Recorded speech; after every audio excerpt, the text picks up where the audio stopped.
And at one point you can see the legs of the guy taking the photo, and he's just wearing like acid wash jeans and dad shoes.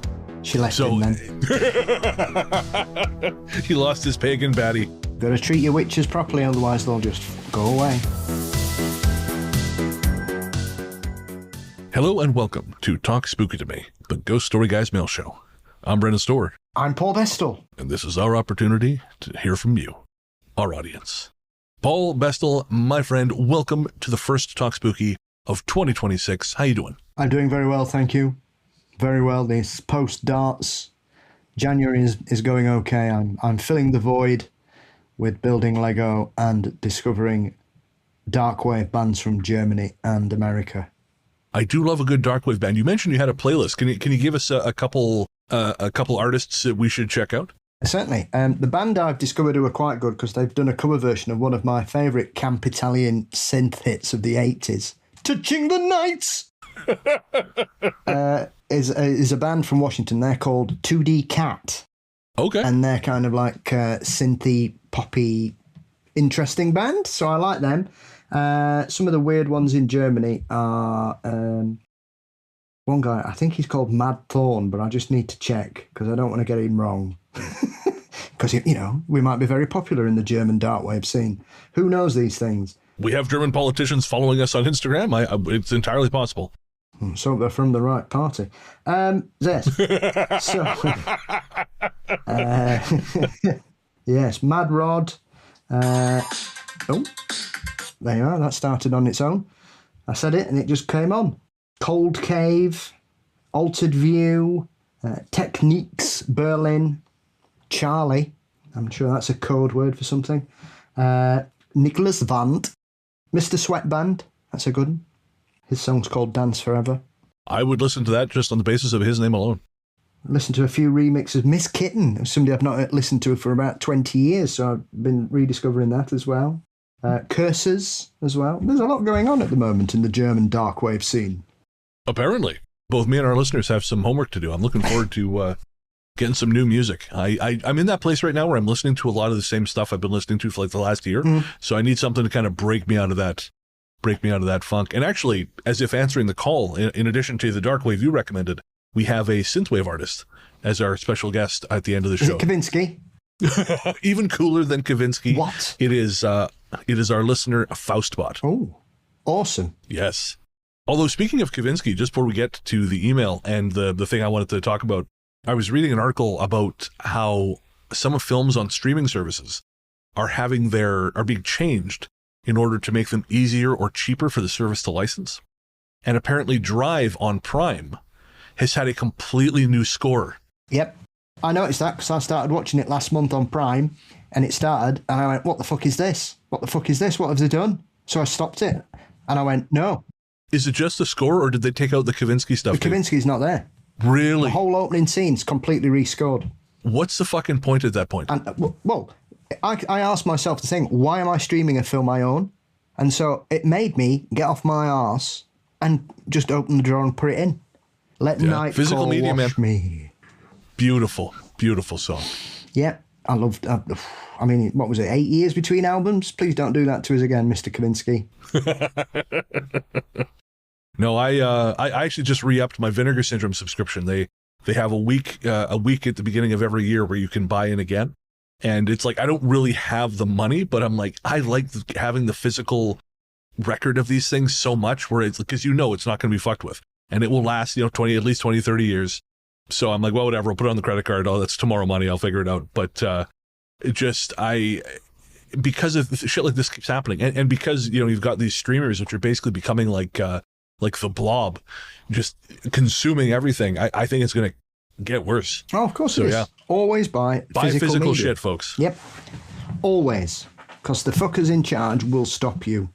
And that's why, Paul, I want to speak to you about the ultimate physical object, the ultimate in physical, well, not media, but just in the ultimate in physical reality. So I've been looking for a coffee table, and I like to buy, ever since I bought my couch from the vintage shop I got a hell of a deal on it, and it's a gorgeous 1970s, late 60s, early 70s couch. I've been wanting to get like a coffee table, and I've been looking for sort of mid-century cheap mid-century wooden coffee tables. And I came across this one, and I had to post it immediately to the Ghost Story Guys Facebook group, because if ever there was a haunted coffee table, it is this one. I won't post a link to the actual posting in the show notes, but I will include a link to some of the photos. This coffee table, it's just marketed as antique coffee table. They were looking for $300 for it. It's now down to $200. And it is like this octagonal wooden top with what appears to be sort of a cast iron circle in the center that's got a depression in it. And in that depression, as the owner describes it, center bowl used for coal. No explanation, no follow-up, just for coal. Because you have a coffee table where you just burn things for fun. I am so curious about this coffee table. I considered buying it. I do not have $200 spare after dropping a shitload of money on Blu-rays. And also, I don't think it would fit in my car. But it is insane. It looks, if there could be a medieval coffee table, this is what it would look like. Yes, absolutely. I do like the bit they say, the centerpiece is for coal, because that's where everybody keeps their coal, in the middle of a coffee table. That's exactly it. There's no follow-up. There's no explanation. Oh, yeah, the coal we use for... Nope, go fuck yourself. You can paint that picture yourself however you please. Clearly looks like it's been used for some kind of pagan practice to me. Oh, okay. Which makes it even funnier, because the photos are taken in what appear to be an anonymous suburban garage. And at one point, you can see the legs of the guy taking the photo, and he's just wearing like acid-washed jeans and dad shoes. She left him then. He lost his pagan baddie. It happens to the best of us. We all go through it, my guy. You've got to treat your witches properly, otherwise they'll just go away and leave you with coffee tables you can't shift. Nor that you can adequately explain if pressed by authorities. I'd have said centerpiece used for keeping organs. You're right. That would have inspired far fewer questions. Absolutely.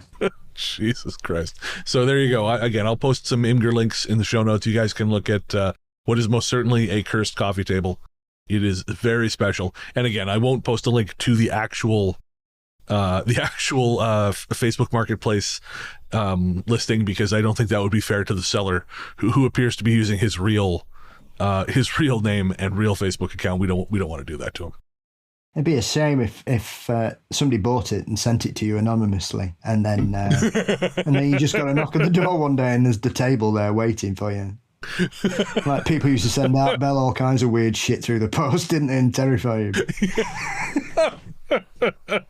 Well, I have no frame of reference for how big it is. That's the thing, because if I thought, just write to him and say, is it big enough for a sacrifice? And see what they say. There is no answer that will make me not regret getting in touch with this person and making them aware of my existence and name. It reminds me a bit of the way the Dracula sets up all the virgins in Legend of the Seven Golden Vampires, where they're all trying to have their blood drained, and they have the big fight with the shit vampires. Oh yeah, the parts that join the different, like the 8 different. Yeah, no, you're totally right. So maybe it's a vampire's coffee table, and that's why they keep coal in it, obviously, because what goes well with blood? Coal. When you're a vampire.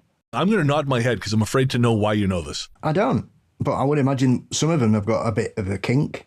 Oh well, that's fair. Yeah, no, if you're a vampire, I have to imagine life is very difficult for vanilla vampires. Yeah, I mean, some pregnant women do get a need for coal, don't they? It's one of because you get strange cravings during pregnancy, and it makes people eat the weirdest thing. And one of the strangest things I've ever heard of, and it's not that rare, is people have to suck on coal. They get a real craving for the taste of coal. No? Well, this took a turn. Kinky vampires, pregnant women sucking on coal. Guys, I learned some stuff in this brief conversation that, frankly, I wish I hadn't. Yeah, see, this is what happens when you woke. Oh, what a double-edged sword this. I'm so right on. I even support vampire rights. Before we make up those protest signs, we should probably read some listener mail. Fangs a lot. Well, this was a final episode of the Ghost Story, guys. Our courteous and efficient staff is on call 24 hours a day to serve all your supernatural elimination needs. We're ready to believe you. Sai says, Jay Shetty sent me. What a great show. Now, I can take that two ways. As in, did it send them into hysterics, or has Jay sent them? Oh, I think Jay sent them. Jay absolutely sent them. And they are waiting in your closet for you to fall asleep. Good. I'm never asleep. Little do they know. I was going to say, little do they know, you don't. No. My kendo swords are always close at hand. The thing is, I believe it. I once dated a girl who had kendo swords. That should have been an indication, Paul. Those are red flags. Yeah, no, I've got two. I've got the short and the long.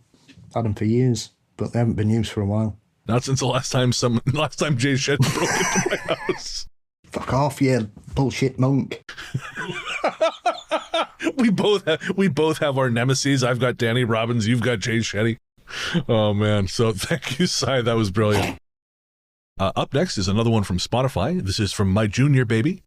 They said, "Hi, Brennan. Yesterday, I was checking AMC channel and I saw the first 10 minutes of a movie called Good Boy. Yay. The main actor in the movie is a dog. Can you check it out and know if you like it?" And I My Junior Baby, I absolutely did. I saw it in theaters here a couple months back, and I thought it was great. And for everyone who's worried, the dog is okay. The dog comes out okay in the end. I think that's a fair spoiler to give.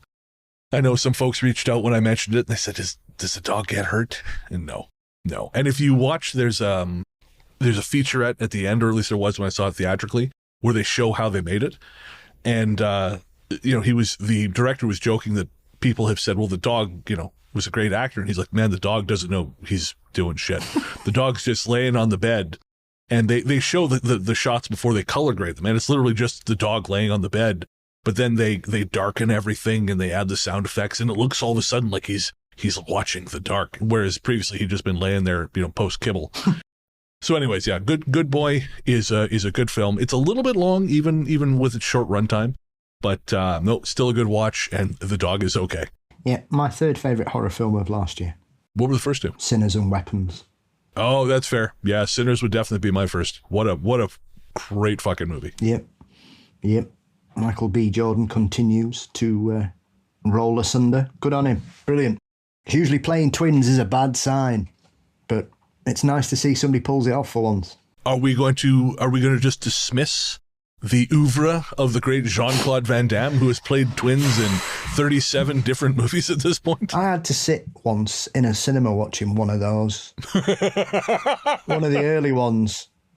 Okay, so there's Double Impact in the 80s and then Maximum Risk in the 90s. Which one's got Kelly Preston in? Double Impact. That's the one I had to sit through. Oh, that's rough. That's tough going. Even Kelly Preston couldn't save that. No. Nick and I started watching that actually. And we that was back every time I go back, we end up with a different theme for our entertainment watching. And that was let's do Jean-Claude Van Damme. And I think we got 2 movies in and Double Impact killed it. We just we both looked at each other and said, nope, anything but this. This is singularly unpleasant. Bit like the sex scene in Time Cop. Oh. That's up there with bad 90s sex scenes. That's up there with The Specialist, with Stallone and Sharon Stone, where they're basically just doing his stretching movements in the shower. Real bad stuff. All right. Well, I'm sorry, My Junior Baby, that this brought this up, but we appreciate you commenting all the same. Yes. Good Boy is great. Our next message is anonymous and sent via email. Hey, Uncles Brennan and Paul. My wife had an experience working late at the courthouse that reminded me of something Brennan had talked about on the show a while ago. I meant to write in then, but I was walking the dogs when I heard it and forgot until just now. Brennan was saying that he's heard a lot of stories about haunted courthouses and wasn't sure why. So many old courthouses seem to be hotspots of activity. I'm not sure if this is super common, but the courthouse my wife works in as a legal secretary was built in 1906, and a portion of it used to be a jail. I don't know how long it served as the jail before building another jail in town, but jails and prisons are other places that we often hear about being haunted, and maybe it's because of all the heightened emotions. I would think that if a lot of older courthouses were set up similarly, many of them likely housed inmates for some time as well. This could potentially have something to do with the hauntings. Anyway, what made me think of it was the experience my wife had whilst working late in the building. Nobody else was there when she heard what sounded like a screech, a loud bang, and footsteps running upstairs above her. And the jail was on the top floor, by the way. She quickly decided that she'd done enough for one day and packed up to come home. Apparently, there's a long history of old strange things happening in that courthouse. The custodian has had a lot of strange experiences. We also think there might be a portal to hell in the inexplicably warm trash can in the woman's bathroom, but that's a story for another time. Thanks for the show and everything you guys do. Well, if there was a portal of hell in a toilet, I would not suggest it was in the bin. I would suggest it may be in one of the cubicles, going on some of the aromas I've encountered over the years. I don't know. That feels weirdly appropriate, it being in the bin. And I can just imagine Satan, Prince of Hell, being absolutely fuming when he's trying to make a point and deliver one of his, terrifying speeches to the legions of tortured. And all of a sudden just someone's sanitary napkin just falls down from the sky and lands at his feet. Oh, yeah, or that. Yeah, or Stick that. to his head. No, see, one of the great jokes God likes to play on Satan, in addition to, making him permanently live in the basement like someone's reject son. But no, Anonymous, I definitely think you're not wrong. I think strong emotion. I know that's sort of I think prevailing theory actually about courthouses is that it has something to do with the strong emotion there. Yeah, it wouldn't surprise me, to be fair. Actually, it's an excellent point. There's a lot, similarly over here, a lot of courthouses had jail cells that people would be kept in. Where was it? Was it London? There was a big thing at, I don't know, 19th century. There was a massive freeze. I'm trying to think if it was, is it London or so? Anyway, there were hundreds of people in mental institutions and prisons froze to death because the temperature got that cold. And they just, there was no heating or anything. They just froze to death. And I can't remember if that happened here. About 100 years ago.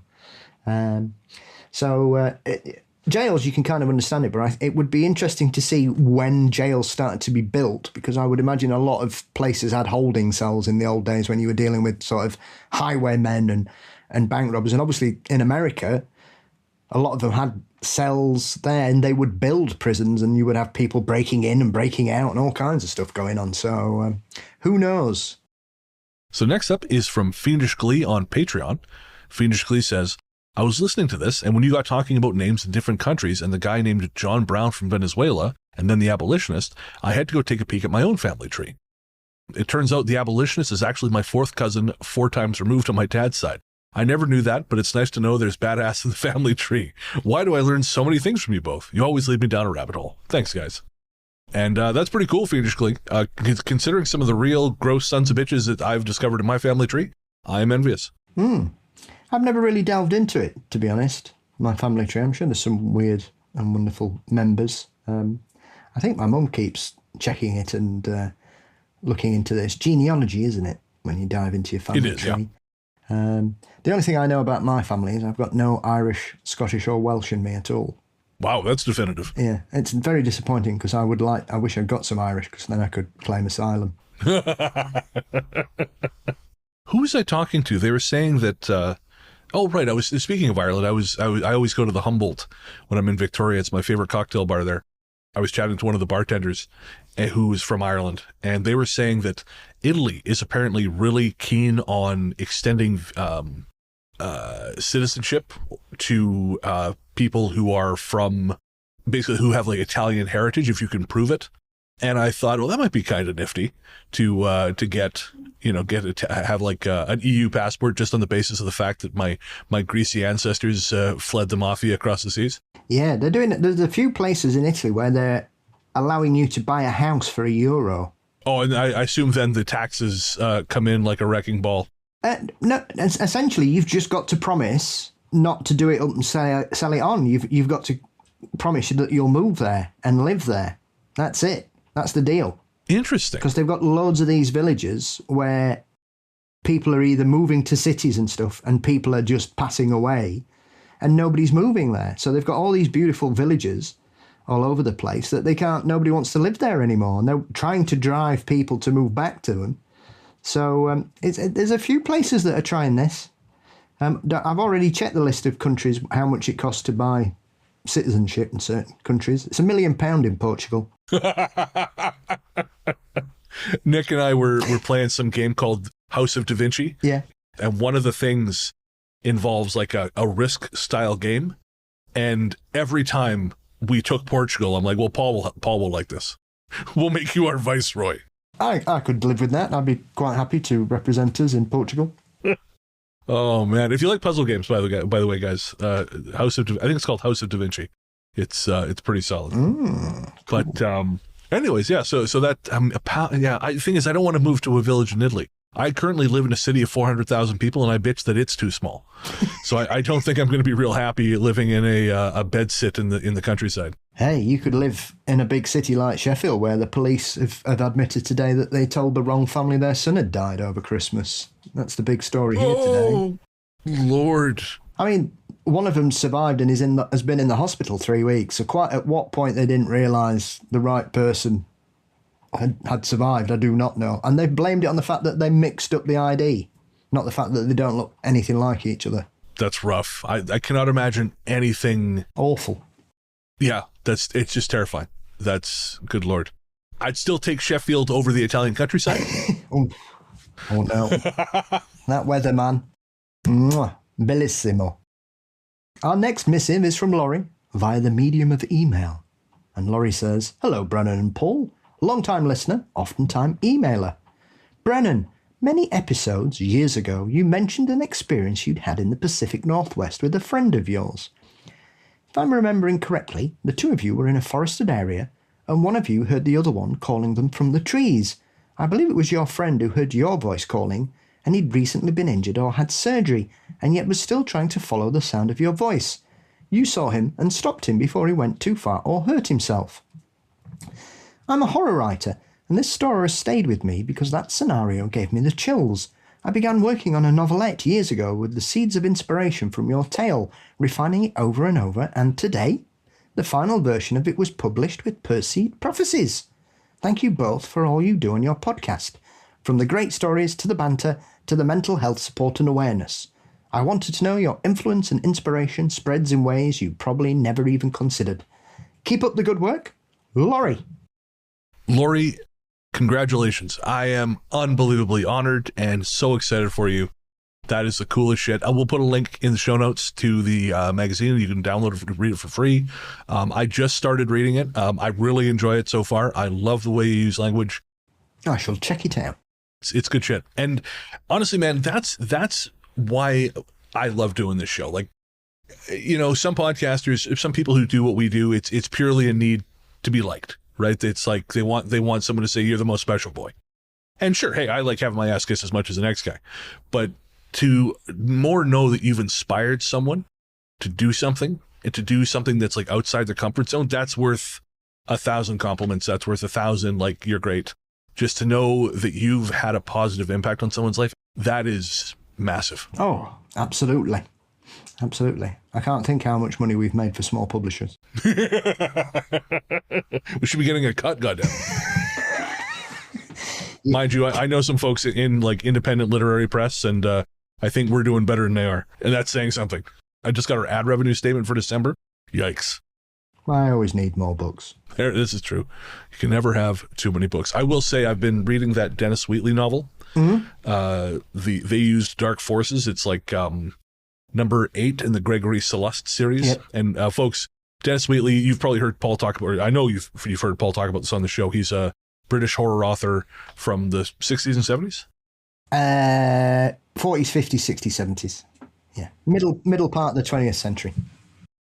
Yeah, so legendary British author. I just happened to find a copy of one of his books in Brown and Dixon bookstore here in London. And I want to work, I'm looking for books where they work the occult into everyday scenarios. And in this particular book, that's what they do. So I picked it up, and it's a particularly rare edition, I guess. Paul, you were saying, because it's still got the swastika on the front. Well, let me tell you, I forgot that was on the front. And then I was reading it in the airport yesterday. Couldn't figure out why I was getting mad dogged by people. Black and then I t-shirt turned the book wearing. around. Yep, I was wearing I was in fact wearing a black t-shirt, and I had freshly shaved my head. So Kid Rock on. yeah, just loudly singing "Bow It Da Ba" while I read my swastika book. Yeah. On the bright side, I've been asked to run the government in Alberta. So like, hey, you know. things are looking up. Woo! There's quite a lot of Wheatley's work where the occult is front and centre in normal everyday life. I mean, obviously, The Devil Rides Out is probably one of the best examples of that, but most of his books are of that theme, that the occult is there, even if the British establishment don't wish to admit its existence. And so there's a lot of that going on, sort of running parallel with normality. So, and you have to deal with the fact of when it was written. So some people find the language some people find the language objectionable, which is understandable. But as with anything, I think you have to read it in the time it was written. Yes, there are some terms used that can be quite challenging for a modern reader, shall we say. But as with anything, you have to look at it through the prism of history, I think. Doesn't excuse it, but singling out Wheatley when everybody else was doing it has never struck me as fair, because he does get a lot of shit for that, and I think it's deeply, deeply unfair. You know, I mean, at the end of the day, the biggest selling crime writer in the world had one of the most offensive book titles of all time. So, of course, yeah, which is now called "And Then There Were None." So, you know. Best for everyone. Well, yeah. Well, you know, it took us a while to get there here. Can't use that term. It's racist. We'll use a different one. Different racist term. Oh, man. Yeah, there's a couple of moments. I don't love the book. It's because I don't give a shit about World War II. And so him talking about military maneuvers, God, put me to sleep. Don't let Churchill hear you say that. Hey, if he's got a book with a zombified Churchill, I'll read that shit. But anyways, yeah, there's a couple of bits, especially there's a character who is Jewish, of course, like hiding out from the Nazis. And if I'm not mistaken, he is the only Jewish character in the book, him and his daughter. I'm about 2/3 of the way through it. And he doesn't describe him as having horns and fangs. But at the same time, you know, if that comes out later, I will not exactly be surprised. He's a black magician. He has done unspeakable things, every stereotype possible. They make sure to say, like, of course, he is fleeing persecution, but also, you know, he speaks with the tongue of the dead. Mm-hmm. Yeah. He speaks parcel tongue. yes. So, you know, like I say, it's one of his better known books, but I wouldn't suggest it was his best. I mean, The Devil Rides Out is obviously the thing, but as I mentioned before, The Haunting of Toby Jug was always be my favorite. I'm going to give The Devil Rides Out a read, rather, because I like the movie. This was just it happened. I happened to stumble across it, and there's definitely, you know, I like the writing. It's useful for me, you know, just as I kind of learn and grow as a writer. There's a lot of good shit in there, but again, I'm not a World War II buff. Doesn't really that genre just doesn't do anything for me. The intrigue and and honestly, like the gentleman's novel parts of it, where he's just. Him and his Russian buddy are just banging everyone, or everyone wants to bang him. I mean, all right, we get it. This was Jack Reacher for guys in the 70s, so it's fine. I understand why it exists, but boy, oh boy. All right, well, while you ponder what else Jack Reacher in the 70s would look like and exactly how racist that would be, we are going to take a quick break for some ads.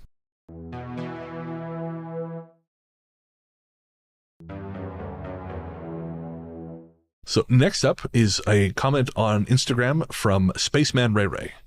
And Spaceman Ray Ray says, Mr. Storr, thanks to you and Paul for reading my mom's story from Margarita, India. She's on her way to Mecca, and I was able to make her listen to the Halloween episode before she left. She loved it. Also, she loved how you both tried so hard with the Assamese pronunciations. Love, blessings, and best wishes. Oh, thank you. And that's awesome, man. Thank you so much. I'm so happy that she was pleased with how we presented her story. We didn't fuck up the pronunciation. Well, we did, but we tried not to. So that's half the battle. Yes. Beth on Instagram says, random yet interesting fact. I'm a career counsellor and work with people who have ADHD and autism. I'm currently completing my postgrad and I study hope and hope action theory. I also use hope action theory in my practice. The single biggest determinant of career success, especially after career trauma such as discrimination and bullying, which happens a lot for us ND folks, is how much hope the person has. That's it. Hope. And by success, the research doesn't look at purely remuneration. They look at satisfaction, alignment with values and purpose, and overall happiness. So yeah, hope is hugely powerful, and even if some is lacking in hope, it absolutely can be cultivated. And that's just my 2 cents. Well, thank you, Beth. I completely agree. I thought that was really important for people to hear. Beth was commenting on I think it was a meme I'd posted or something, but I just think that's important for I know we have a lot of neurodivergent folks in the crowd, you and me included. And I think it's important to hear that hope matters, because we're at a place where everything is, pretty fucking bleak at the moment. And I think we're kind of taught that positivity is a moron's tool. And I think that, no, man, I hope is important. You need to have something to cling to, and something you have to be able to envision something better. And if you're just like, no, man, everything sucks, it's always going to suck. I think, consensus reality is kind of a thing. And I think if we all keep just saying, well, it's fucked, everything's fucked, these guys are running everything, it's all bad, it's going to keep being bad. If you don't take some of that control back and think, no, man, I want to have hope. I can have hope. There can be something better. I think that's so important. It's the one thing that can't be taken from you. So Beth, I thank you so much. I mentioned to Beth when I replied to her on Instagram that a friend of mine I thought would really benefit from reading that, so I sent her a screen cap, and she did, very much so. So again, thank you for sharing it with me and allowing me to share it with folks here, because again, I think it's something we all need to keep in mind. Next up is from Ned on Spotify. Ned says, I love your show, and to add to the Bigfoot in GTA conversation, you actually can find him in GTA 5 with Franklin. He asks you to kill him because he's the last of his kind. It's a little tribute to Red Dead Redemption 1, where you can also find Bigfoot after running into a group of people who says he's eaten kids, and once again he asks you to kill him because he's the last of his kind and just wants to be left alone. And so Ned, I verified this. Ned is actually correct. But you have to 100% complete everything in the game. Yeah. And then it unlocks Franklin, and I think it turns out to be a guy in a suit, I think is the gag. Yes. But we thought that was just an urban legend, and no, you are correct, Ned. It is a real thing. It's which one's Mothman in? Is that Fallout? Oh, I don't know. Mothman's in something as well as a special character if you've done something. Is it Fallout 76? I'm not sure. I know there's a game with Mothman in it. Let's find out. I funny enough, I just started playing Fallout 4 again. Well, it's in the wiki. God forbid they tell me where the damn thing is from.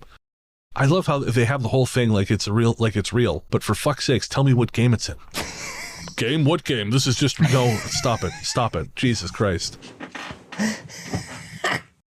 I believe you are correct. I think it is Fallout 76, which is that an online one? I haven't played that one. No, well, it's certainly released physically here.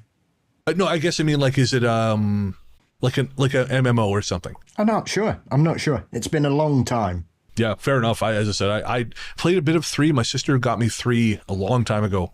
I had a hard time getting into it, and then I grabbed 4 when I bought the PS5, and I've quite enjoyed 4. It's just I'm so insane that basically once I got into the base building part of it, I completely became obsessed with building settlements and forgot about the story. So when I went back to it, I'm like, well, I got to make sure I keep the guard bots repaired, but fuck if I know what's happening as far as this guy's quest to find his son. Yeah, there's more than one in Fallout 76. More than one Mothman? Yes, they've got different coloured eyes. And if you try to attack them, they just go, "Wah!" and fly off. Okay, solves that problem. Our next message is from Beth, from Patron, who says, well, Brennan, I wonder what I ever did to you that you would recommend reading The Last American Trip, just so I could have my guts ripped out by every other chapter by Sarah Kendzior's gorgeous, eloquent, beautifully honest prose. I've never been so inspired by such a dark, tortured, yet starkly candid vision of my country. Thank you for the pain. It has allowed me to properly grieve over what's happened here in the last 2 years. And you were correct when you said that Kendzior is cursed by the ability to see clearly how things are and where they're going. Though I started by teasing you, I am truly grateful for your recommendation and her heartbreaking brilliance.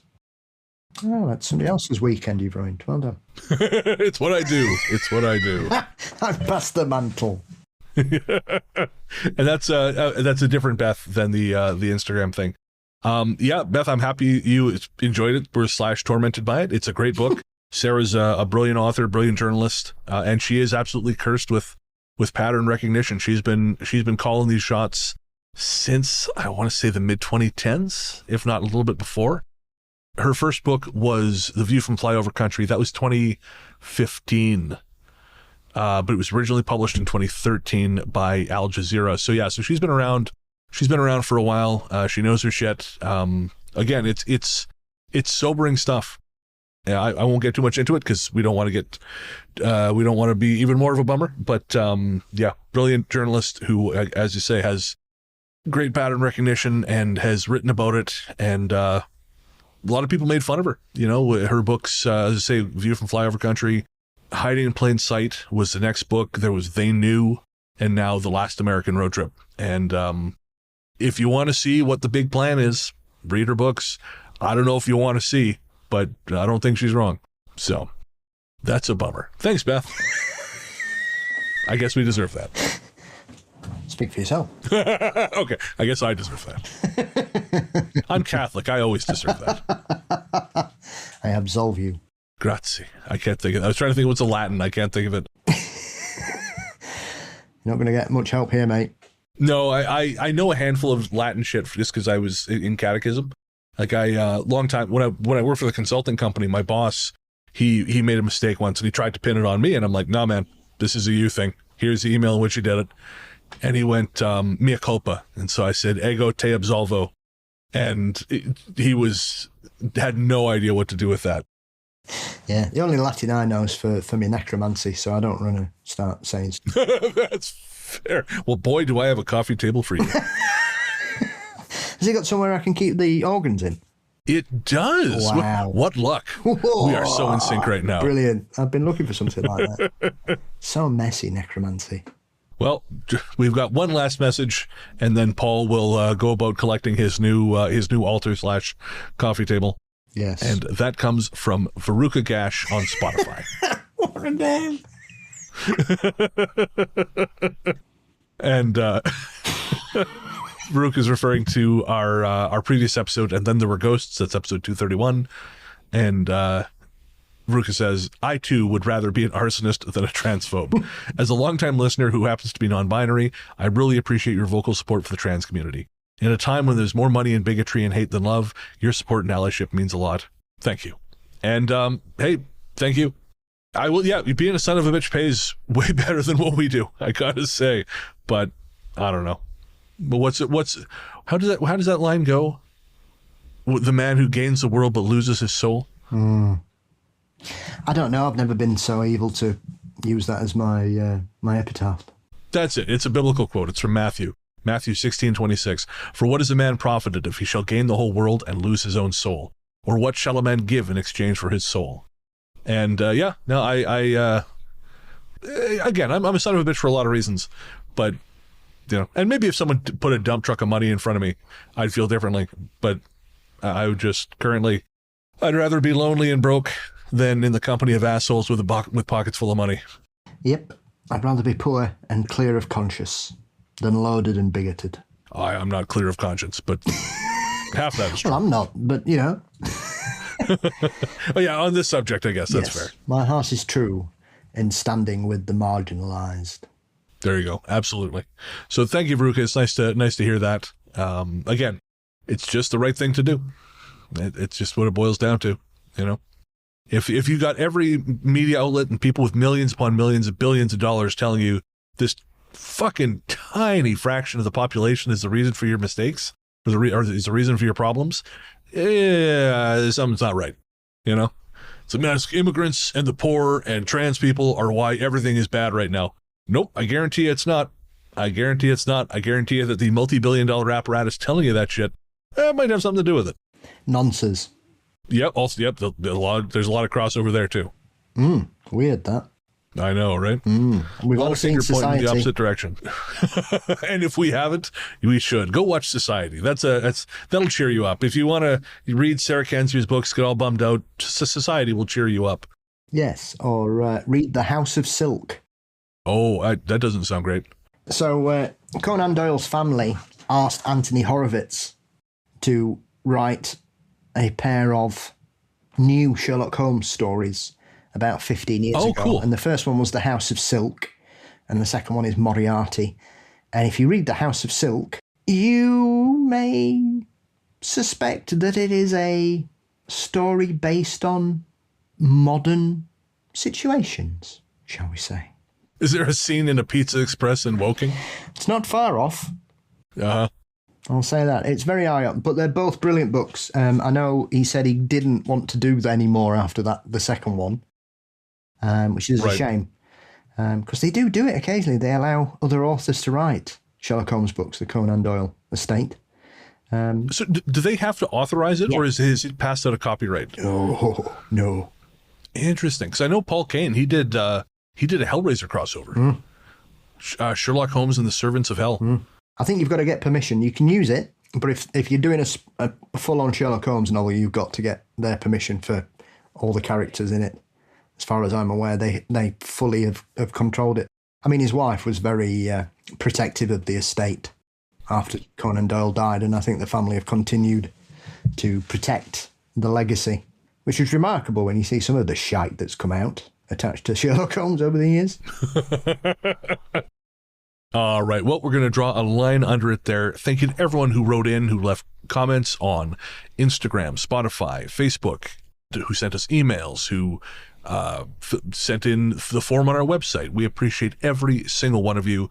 We always try and get as many of your comments and emails in the show as we can. If you didn't hear yours on this episode, again, we'll try and get it into the next one. But, we get a lot of correspondence, and we sort of have to triage as best as possible. But we do try to get y'all in the show.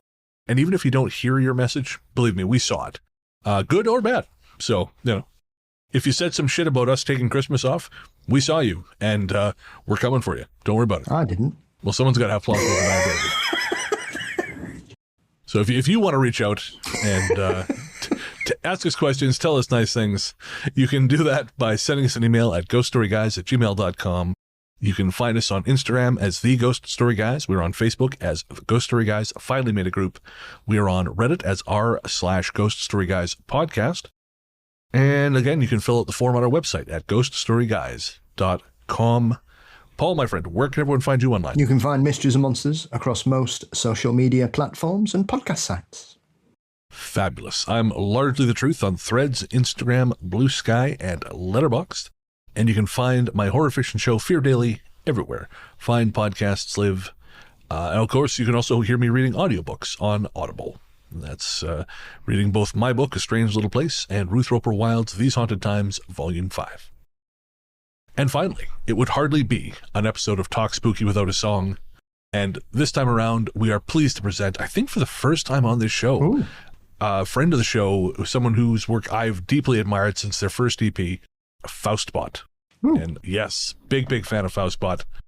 I suppose we have technically played Faustbot on the show because Faustbot wrote the score to our spaghetti western drama that we did, our horror drama we did a few years back, Bounty, which you can find on the feed.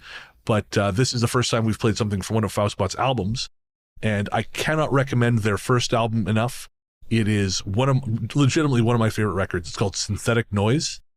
It is truly brilliant. And so again, I'm stoked to bring the latest from this very talented artist. The song is, I think, really kind of sums up how Paul and I feel about this particular topic. And so again, I'm happy to be playing it here. It is from their latest recording, Rant, which was released on January 1st of this year. And the track is a second track from the record. It is called AI is for Assholes. If you like what you hear, you can find more from Faustbot by heading to faustbot.bandcamp.com. We'll also put a link in the show notes so you can find it there. And you can also search for Faustbot everywhere you stream your music. Thanks as always for listening. We deeply appreciate it. Paul and I will return next week for episode 232. And until then, we will leave you with Faustbot and AI is for Assholes. AI is for assholes. AI is for assholes. AI is for assholes.